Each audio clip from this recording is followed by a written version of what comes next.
Surgical oncologist মানে যিনি ক্যান্সারের অপারেশন করেছেন সেই ডাক্তারবাবু অনেক সময় অপারেশন হয়ে যাওয়ার পর বায়োপসির রিপোর্টটা নিয়ে একজন মেডিকেল অনকোলজিস্টের কাছে চলে যেতে বলেন। তখন আপনাদের মনে এই প্রশ্ন ওঠা স্বাভাবিক যে ক্যান্সারটা যে ছিল সেই ক্যান্সারটা তো সম্পূর্ণভাবে কেটে বাদ দিয়ে দেওয়া হয়ে গেছে। ডাক্তারবাবু বলছেন যে কোনো মার্জিনও পজিটিভ নেই, তাহলে কেন আবার কেমো দিতে হবে, কেন মেডিকেল অনকোলজিস্টের কাছে যেতে হবে? নমস্কার, আমি ডক্টর রাজীব ভট্টাচার্য। আমি একজন medical oncologist at Peerless hospital, Kolkata.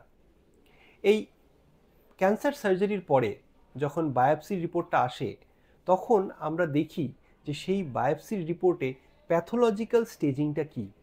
অর্থাৎ যখন একটা ডায়াগনোসিস হয় তখন আমরা পেশেন্টকে স্টেজ করি, হয়তো সিটি স্ক্যান করলাম বা পেট স্ক্যান করলাম। সেই যে স্টেজিংটা সেটাকে বলা হয় ক্লিনিক্যাল স্টেজিং বা রেডিওলজিক্যাল স্টেজিং। কিন্তু অপারেশন যদি কোনো পেশেন্টের প্রথমে করা হয় তখন সেই রোগটা কতটা ছড়িয়েছে, তার আশেপাশের অর্গানকে ধরেছে কিনা, তার আশেপাশে যে লিম্ফ নোডগুলো রয়েছে সেগুলোর অবধি পৌঁছেছে কিনা, সেগুলো থেকে আরও ভালোভাবে জানা যায় যে এক্স্যাক্ট স্টেজটা কী, এবং এই স্টেজিংটাকে বলা হয় প্যাথোলজিক্যাল স্টেজিং। যখন প্যাথোলজিক্যাল স্টেজিংয়ে স্টেজ 2 বা স্টেজ 3 ধরা পড়ে তখন অনেক সময় আমরা মেডিকেল অনকোলজিস্টরা পেশেন্টদের বলি যে আপনাদের অপারেশন হয়ে গিয়ে থাকলেও আপনাদেরকে কিন্তু কেমোথেরাপি নিতে হবে। এবং এই যে অপারেশনের পরের যে কেমোথেরাপি এটাকে বলা হয় অ্যাডজুভেন্ট কেমোথেরাপি।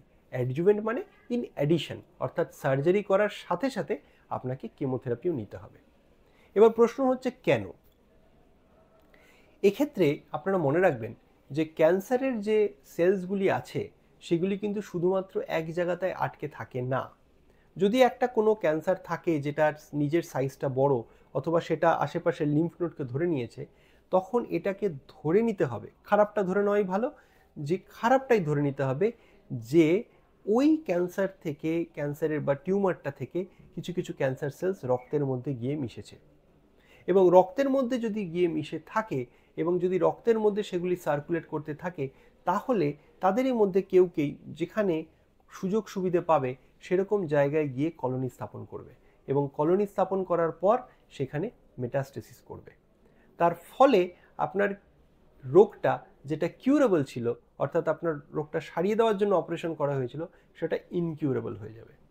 তো এই ঘটনাটা যাতে না ঘটে তার জন্য আমাদের এমন কোনো ওষুধ দিতে হবে যেই ওষুধগুলি ব্লাডের মধ্যে অর্থাৎ রক্তের মধ্যে গিয়েই যে ক্যান্সার সেলসগুলো ঘুরে বেড়াচ্ছে, যাকে পরিভাষায় বলা হয় সিটিসি বা সার্কুলেটিং টিউমার সেলস, সেই টিউমার সেলসগুলোকে নিকেশ করবে।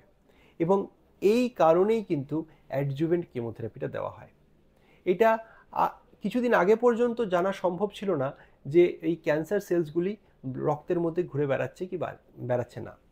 তার ফলে আমরা খারাপটা ধরে নিতাম এবং পেশেন্টের যাতে একটা কিউরেটিভ সেটিংয়ে, যখন রোগটা সারিয়ে দেওয়ার সেটিং, সেইখানে যাতে রোগটা ফিরে না আসে সেইটার জন্য আমরা কেমোথেরাপি দিতাম।